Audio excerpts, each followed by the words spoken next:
Wale wanangu hapa tena leo nimekuta wawili, ngoja tuanze. Oa wanangu. Oa kaka, vipi tena? Mimi na swali. Wewe njoo. Wewe swali. Kwani tumekuzuia kuswali? Sio kuswali hivyo. Nataka niwaulize swali. Unasemaje?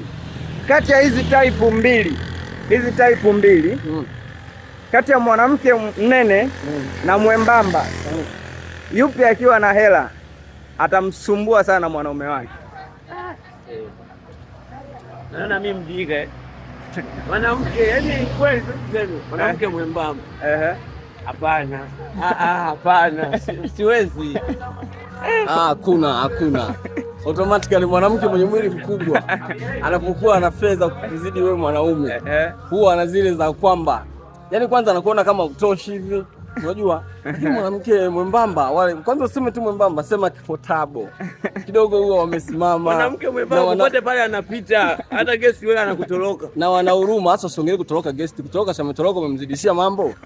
Sasa unaanza kusema ila mimi nawaza. Wewe unasemaje? Mimi wazo langu ni kwamba hata mimi niseme tu in short. Mimi kwa wanawake wembamba niko tayari kufa. Yaani nipo tayari kufa. Mimi mjinga. Sikiliza, mimi nawaza, sikilizeni. Mimi nawaza hata kwenye sensa tu wanawake wembamba asingekuwa wanahesabiwa. Koma.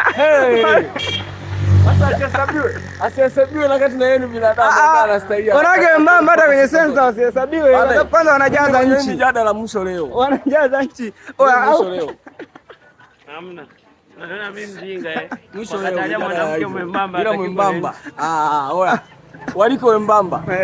Mgeni saluti, mna kitu. Hamna. Kwa kitengo mimi nipo tayari kupoteza maisha kwa sababu ya wanawake wembamba. Mimi napinga. Mimi napinga wanawake wembamba.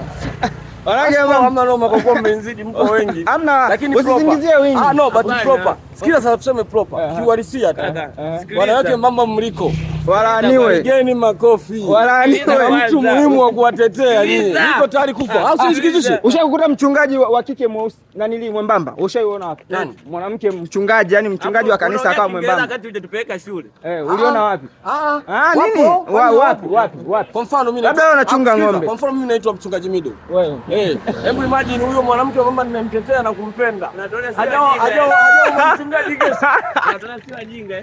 Bwana kwenda kule bwana.